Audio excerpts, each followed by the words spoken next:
Hello everybody, welcome to Flight Past.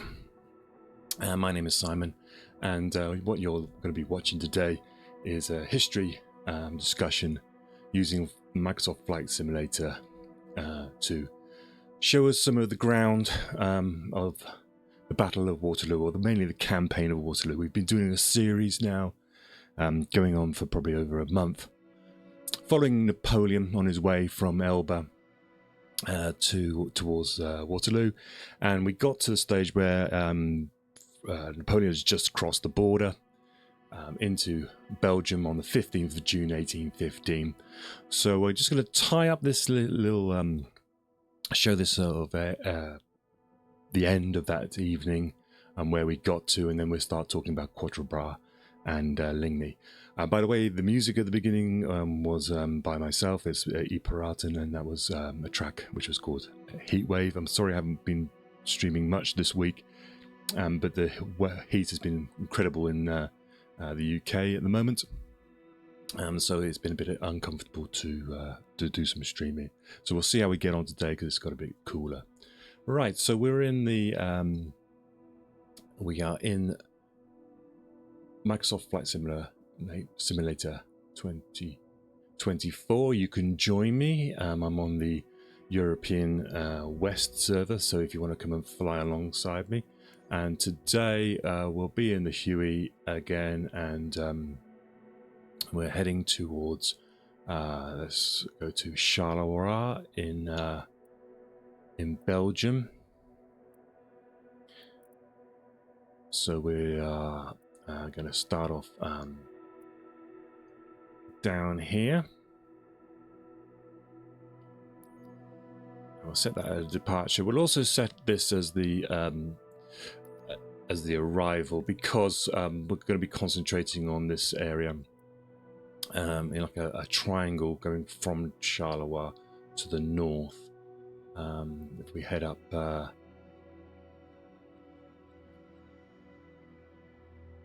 to here somewhere, there we go. This is Waterloo, so we'll add that on, and then we'll fly over probably Sombref, near the Sombref, this sort of area here, and that will give us back, and this will give us the area that we're interested in this sort of late stage.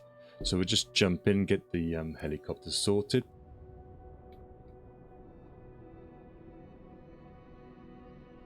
And now, of course, yes, there you go. Hello, the guy at the back. This is the setup that we have. I'm on the right, you're on the left. And the idea of this kind of stream is that we will be... I'll be flying, but you're going to be my co-pilot. So I'll be showing you some of the areas of the battlefield, and discussing some of the history. We'll be jumping out of the helicopter every now and then to go and look at things, and your job is to make sure I don't crash into the ground or say anything silly. But if you want to see something, then just say, and we're just going to have a look at it. As you probably tell, you can go onto YouTube now. Hi to all the YouTube people out there if you're still following. We're on about episode 40 of this, so we take it easy, we take it slowly. It's more like a podcast, a bit of a chat. And hopefully we'll all learn a little bit. We'll let the simulator play out its silly ATS stuff, which I can never work out how to turn off. It will eventually throw a wobbly. If you're new to the channel, what we do here is we can get low to the ground. We can check out the topography of areas of historical significance.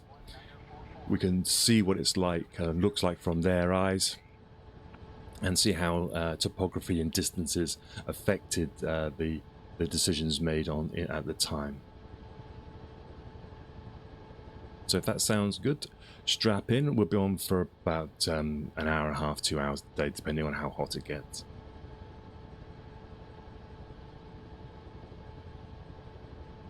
We've got a load of little aids to help us do the chat. We've got this map here, which I find is a little bit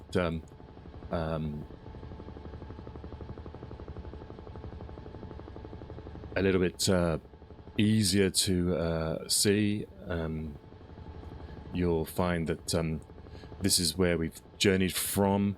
At the beginning, we started down there at the number 1, which was the island of Elba. And we've traveled all the way up through France to Paris, and now we're in this region here, Charleroi. Now, if you're following along, we've crossed the border at a place called Beaumont. And what Napoleon has done on the 15th, he's separated his army into 3 columns. And one column is coming up, the central column is coming up through Beaumont. This has the corps of Van Damme and Lobau and the Imperial Guard. They're coming up from Beaumont to Ham-sur-Her. And then the left-hand column had the corps, the first corps and I think the second corps of d'Erlon and Ryle. And they're on the left-hand side.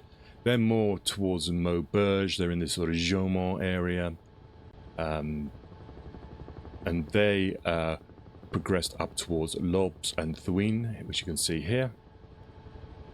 And then the right-hand column was you've basically got the cavalry of Grouchy. He's based at Walcourt, and then you have Gerard's 6th Corps, I believe, at Philippeville. So they're approaching into Charleroi from 3 different routes.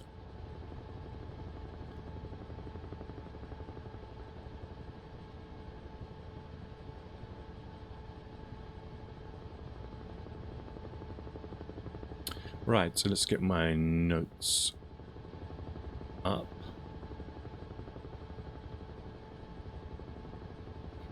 So by the end of last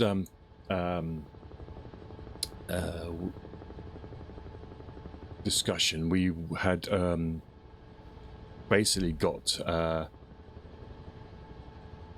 the French army had crossed into Charleroi, gone out the other side, and Napoleon had given probably almost a third of his army, maybe half, to Ney.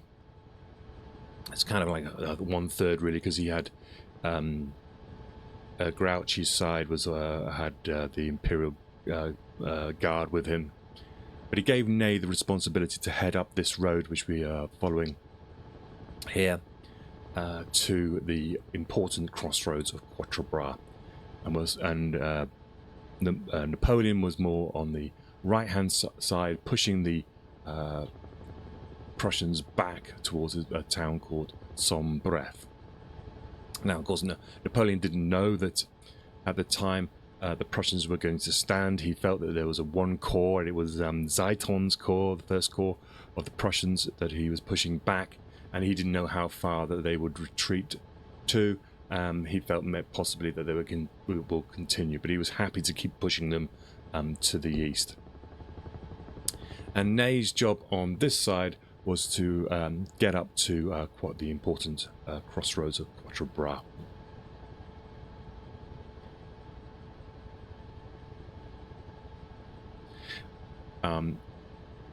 So as Napoleon is engaging the rear guard to the north east of Charleroi at a town called Gilly, Wellington back in Brussels is receiving news from Gneisenau, who's the chief of staff of Blücher, the Prussian commander, that there was a major attack by the French. And Wellington is, we've discussed this quite a lot, we're not sure if he's cautious or he's just has it in his mind, I think, that the attack is going to come from Mons, and this is a feint. And so he's a little bit slow to concentrate his army, and he puts in place these precautionary orders that were probably pre-agreed at a meeting he had with Blücher at the town of Thielmont, which is current-day Tienen, which is to the east of Brussels. And this was to concentrate his forces at some set places, and one of them being Nivelles, which is this town that you'll see down here on the left. You'll see it just there on the horizon where that dot is. That was one of the places where Wellington's forces was told to concentrate. So we've just overflown Quatre Bras, and we'll just spin around here for a bit.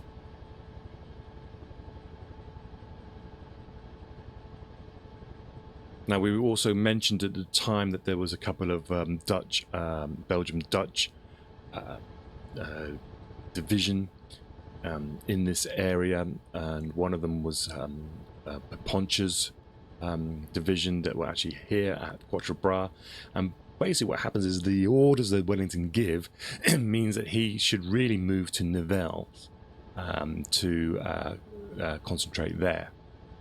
And it's one of the first key pivotal moments in the campaign is that Poncha and I think Chassé, another guy, they refuse this order.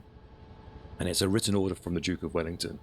So it's quite a significant order to disobey if things go pear-shaped. But they disobey it and they remain at Quatre Bras, and that is a significant moment.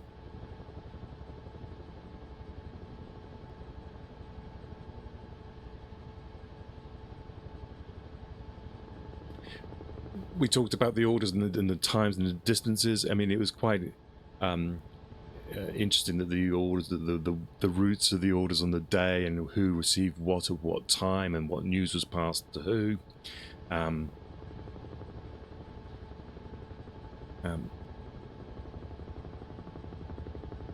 There was messages being passed across each other. There's an example of the Prince of Orange, and his headquarters was at Braine-le-Comte, and by the time an order arrived there, the Prince of Orange was already arrived in Brussels, had passed it, and was going to the Duke of Richmond's ball. Now we're talking. So when we're looking at the top of the screen now, you can see the subject and where we are, and we're at Quatre Bras. This is this crossroads behind, and the time now is around about 6:30 on the 15th of June, and this is where Ney is coming to, and this is this place which Microsoft Flight Simulator calls Les Baumes Villiers, which is actually Frasnes. It's there seems to be some possible mix-up here, because as you can see, it's actually called Frasnes les Gazelles, and Les Baumes Villiers is on the on the eastern side. It's actually this village over here. Anyway, this is Frasnes, and this is where Ney arrives at about 6:30. Now, what I love about the Napoleonic period is that it is one of the first major wars, campaigns, and whatever you want to call it, where the ordinary soldier is literate enough to give their memoirs. And I remember back when we were talking about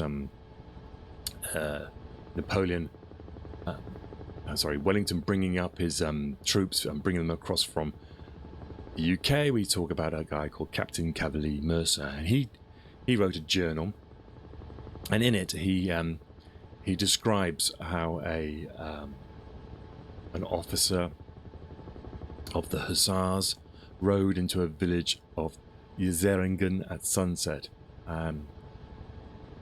He was dressed as a hussar would normally be dressed when riding around in the country. He had a blue frock, a scarlet waistcoat laced with gold, pantaloons and a forage cap of the 7th Hussars, mounted on a small pony with plain saddle and bridle, was without the sword and sash. He, after asserting that the officer was not around, demanded that a sergeant tell him how many men and horses were quartered there and to whose troops they belonged.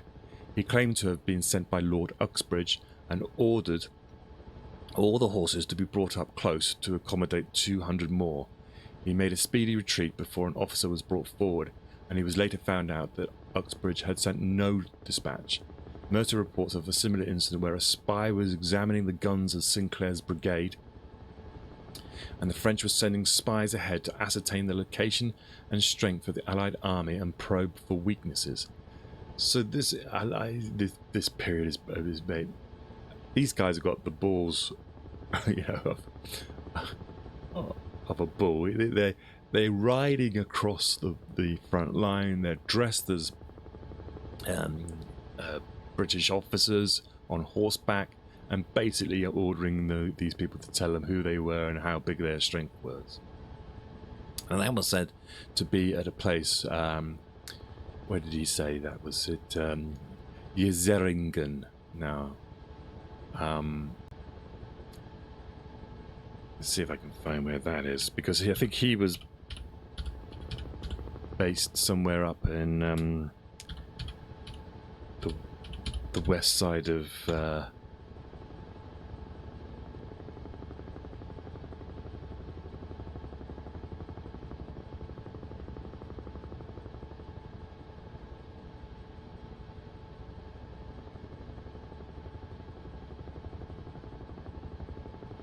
Belgium.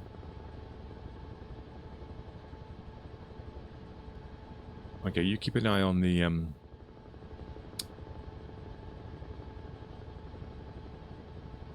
where we're going, so I don't crash. Whilst I just check out to see if I can find it. There's a place called Ispringen. Maybe that's the same place. It's probably the same area. That's in Germany, though. That's not that place.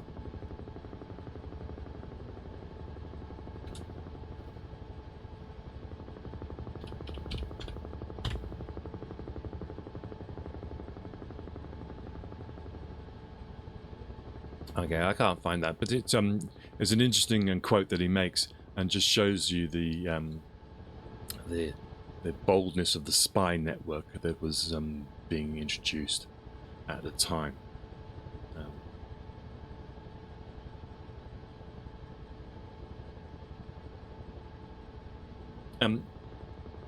But this is a time. It's a strange time, because a lot of the troops that are on Wellington's army now, the Belgians and some of the Dutch, had previously fought for the French. They had some dubious loyalties, let's put it that way. So some of the people believe that there wasn't even that the spies had to be even that crafty. It was a common belief at the time that the Duke de Berry's staff contained no Napoleon's agents in it, and they accompanied the Duke at a review of the troops on the 29th of May. So Napoleon was well aware of the strengths and possible weaknesses of the of Wellington's army. Right, let's get back to the point, though. At 7 o'clock in the evening, we're at this crossroads, and let me just jump out here. Whoops.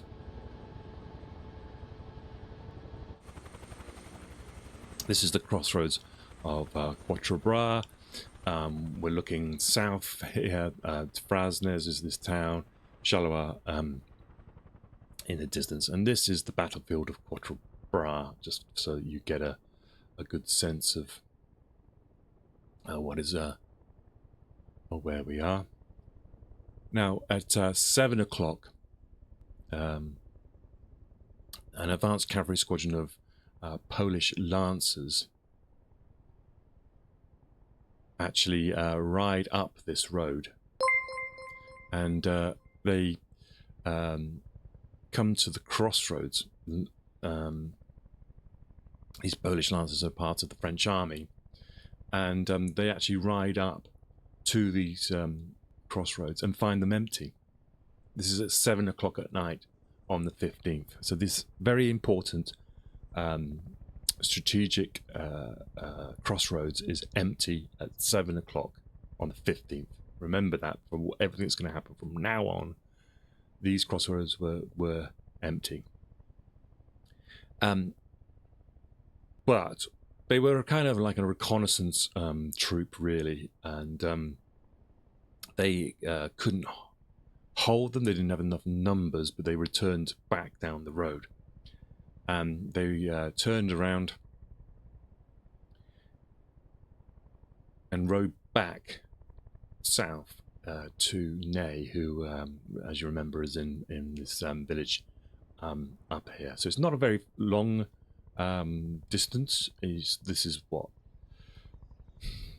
2 miles, say, back to Frasnes. Let's be generous and say 3. But it's not a long time, not a long distance.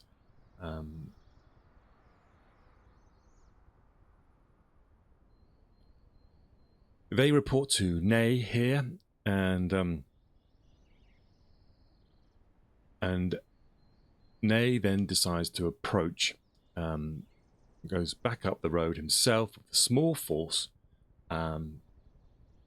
obviously what he feels is inadequate enough to take the crossroads.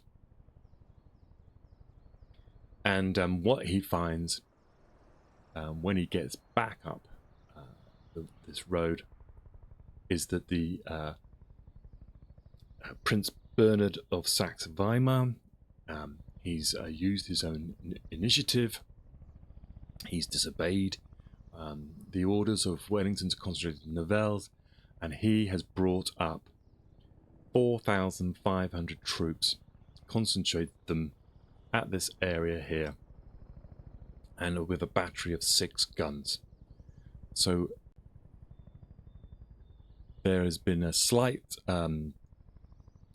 delay, and the Dutch have moved in and seized this crossroads before Ney's got there, and it is such a significant moment, because controlling this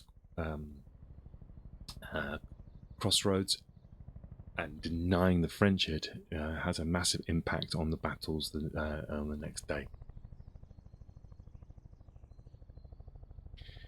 So the force that Ney has brought up is 1,700 cavalry, with 1 battalion of infantry, and it's not enough to knock the Prince Bernard off his position.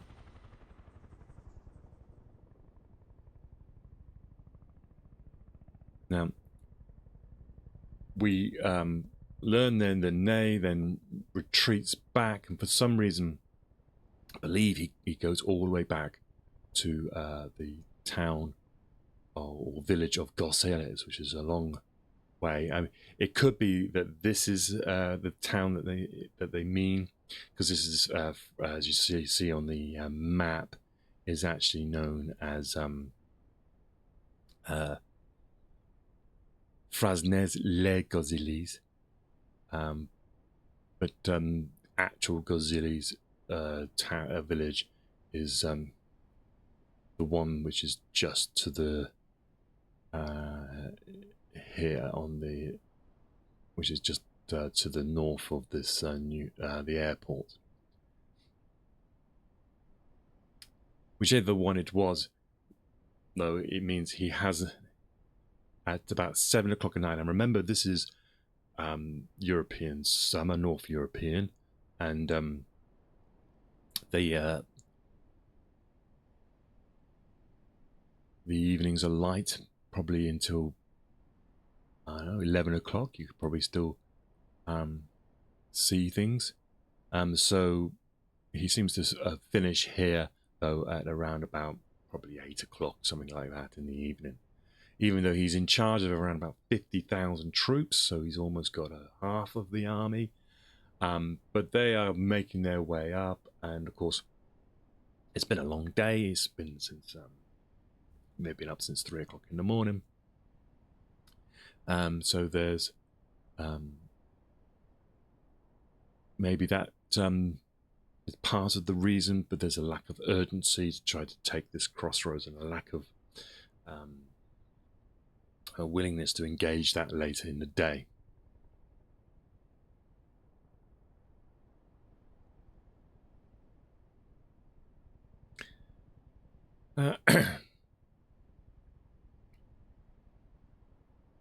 His aide-de-camp tells us that he leaves Frasnes on the 15th, late on the 15th, passes through Godzillas, and then actually meets up with Napoleon at Charleroi.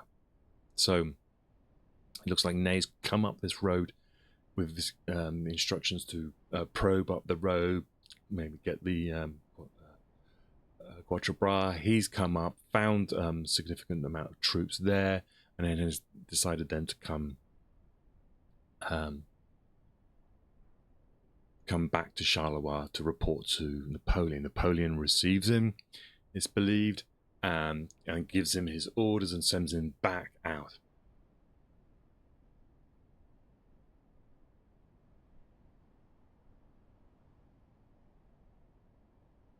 There is some controversy around about whether this actually happens, in terms of the reports that we're told is from his aide-de-camp. This is Hussein. This is the guy who wrote this book here. He's hopefully I got that around the right way now. He's says that the aide-de-camp was not reliable, and it was possible that this was changed, or this series of events was manufactured late afterwards to explain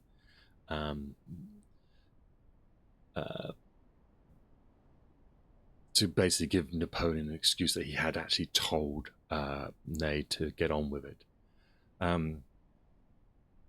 There are other reports that only a report was sent back to Napoleon, and that no actual exchange of words occurred.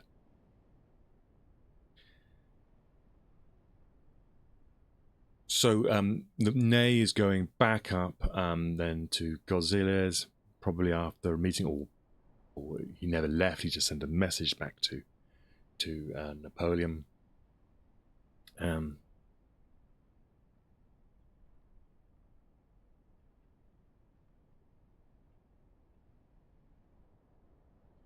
Which are either one, there seems to be a lack of aggression from Ney at this point. 9 o'clock. Let's just switch quickly over to the right-hand side. Remember, we were talking that the this area here below us right now is called a Gilly, and the French had pushed the Prussians up this road, back along this road here towards Sombref, and in a series of defensive actions, the Prussians had pulled back to the point where basically the Prussians had fallen back to the area where the Battle of Ligny would happen tomorrow on the 16th of June, and the French had managed to arrive at a place called Fleurus, which is here.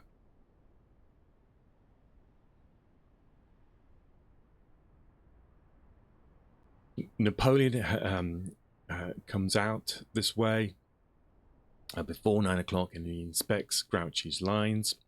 So Grouchy had crossed over the river here at the crossing at Châtelet, along with Gerard's troops. So they were pouring across the river, threatening the Prussian left flank. Napoleon came along this road, inspected the lines, and he then returns back to Charleroi, and he will spend the night there. He's exhausted. He's about 46 years old. We're not quite sure about his health, but he's been in the saddle since 3 a.m. That morning, and it's now at least 9 o'clock in the evening. So he is exhausted. He returns here.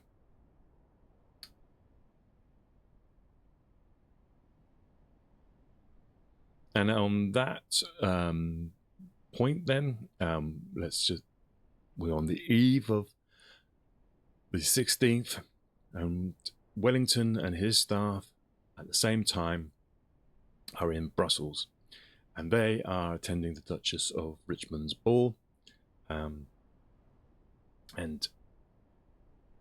there's many reasons why he does this. It stiffens morale. He has his sang-froid attitude that Wellington likes to convey, but it also means that anyone of significance in his army are there. So not only do messengers know where to find him, know where to get to, but he can immediately then dispatch his officers from that ballroom to their relative places. But I have no doubt, though, that he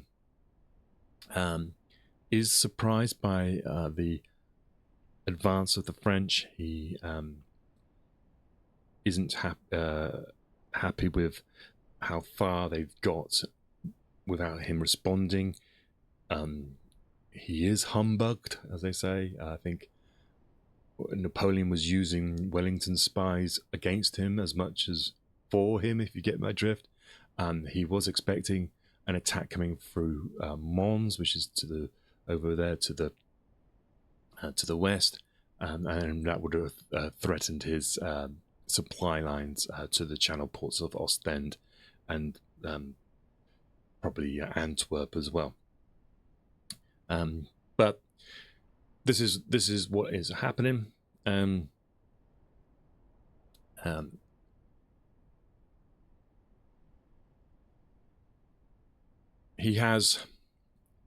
Wellington is still apprehensive about his right flank. He's still not 100% convinced this is the major attack, but the more messages arrive from different places, and also the message that the Prussians are going to concentrate on Sombref, does mean it forces Wellington's hand that he has to push troops forward towards Quatre Bras.